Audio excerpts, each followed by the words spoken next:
I want to talk to those individuals who are people pleasers and or those individuals who find it very, very difficult to make a decision in your life. And even after you make that decision, you're still struggling with it. You're second guessing yourself and you're still being a little bit wishy-washy. So if you want to know why, but more importantly, how to get over that, stick around after this proper introduction. I'm Connie Jo Holmes. I'm the founder of BU2BFULL Hypnosis and Coaching, and my mission with my company is to teach individuals how to confidently and courageously move from reacting to life to owning your life. And to me, a great way to own your life is to have personal values. Personal values of which create a foundation for your life, for which you can stand on top of that foundation and stand within your personal empowerment to be confident in yourself and your decisions. Okay? So how do you get there? And like I said, it is from creating personal values. And as I said, the reason why it's important is because not only do those personal values create that foundation for which you stand, and they not only define your life, but they also define what drives you in your life, which I think is very, very important. But the other thing with the personal values is they serve, in my opinion, as guideposts for your life. And even though they're guideposts does not mean that your life all of a sudden is all narrow and small. Actually, not at all. It just gives you, a guidepost. I'll just keep going back to that word, so that if anything starts to, creep in from over here, it's an easy and a hard no. Or if something starts to creep in over here, it's an easy, yes, an easy yes, which I think is great. And that helps people make these decisions in your life, because you can quickly identify, yep, I want that in my life. Nope, I don't want that in my life. And that's what I mean by having these guideposts in your life. So now, some people listening to this, you might be like, well, I have personal values, and I'm not saying you do or you don't. But what I am suggesting, if you do believe you have personal values, but yet you still struggle with being a people pleaser and or making decisions and standing confident in those decisions, it might be because you have not actually written down your values. I know that might sound really simple, but there is something so powerful to not only identify your personal values, but then write them down. Write them down. There's a lot to be said for the kinesthetic activity of brain through your arm on paper, seeing it, reading it, that type of thing. It helps to bring them alive for you. Another thing that helps to bring your personal values alive to you is to create a personal definition of what that value means to you. So let me give a couple of examples with this. I first want to just jump in here really quick and say, when I'm saying, being a people pleaser, I need to remind people there is a fine line difference between, do I firmly believe that we should treat everyone and everything that we come across with loving kindness? Yes, I do. I believe in loving kindness so strongly, whether it's animals, plants, people, environments, whatever it is, loving kindness, yes.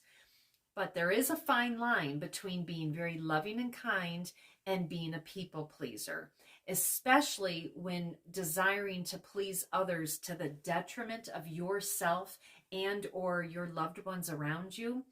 That's no good. So when I'm saying people pleaser, that is what I mean. So please know that right now. But anyways, so let me give a couple of examples, with my personal values.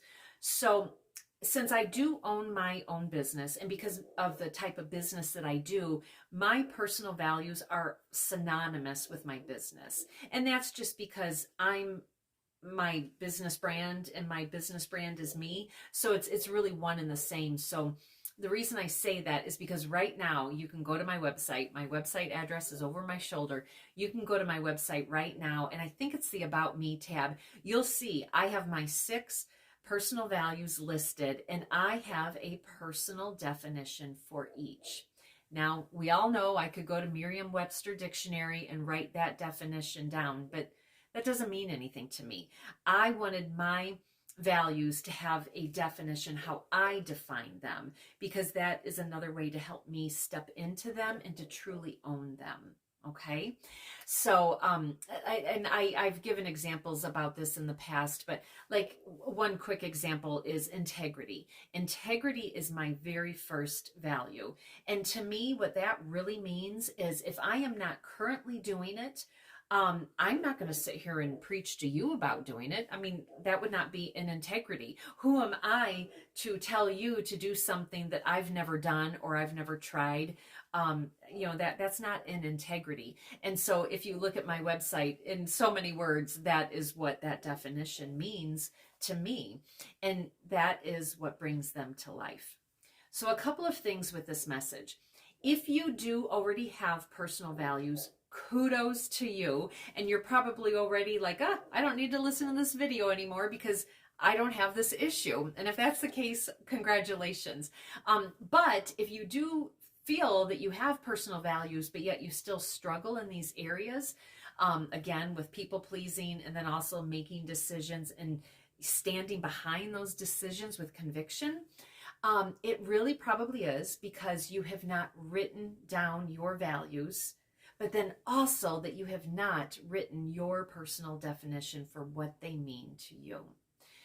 So what I want to offer to you, if you look in the description box, you will see how you can have immediate access to a worksheet that I have that is a very easy process for identifying what your personal values are, and then my further recommendation on giving a definition behind it. All right. Even if you do have personal values, I do suggest to people to still come back and revisit them every couple or few years. I have found that, and I also give some recommendations too on maybe how many values to have. I do suggest, have at least 3 personal values. My logic with that is, the 3 legs of a stool, you can balance yourself. But I also suggest really no more than 6. And honestly, that's just because you really want to stand in conviction for what, drives you and that type of thing, defines you and drives you. But also, more than 6, it could become a little bit unwieldy and that type of thing. So, but anyway, so I find that if somebody has, upwards of 6 values, maybe 3 or 4 are probably going to be with you nearly your entire life because they're your lifeblood. It's just who you are. But I do find that those 1 or 2 on either sides of the core, that those might fluctuate a little bit. And, I know mine have over the years, and it really is because I grow as a person. We hopefully all grow as individuals every year. And so as you grow and evolve, maybe some values might not represent who you are as much anymore, and maybe something new coming in allows you to stand up even stronger again on your foundation of your personal values that you've created. So I think anybody listening to this video can really benefit from this free download that you will find in the description box below. But then also, once you use this and once you live with this for a while, especially after defining it, come back to me and let me know how it's going for you, because I promise you, it is just going to really empower you. There's something so confident about knowing so well who you are and why, you're that way. And then, your definition of what that means to you. It just brings them to life so beautifully. But anyway, so I hope this was helpful. I know that this worksheet below is going to be helpful for you.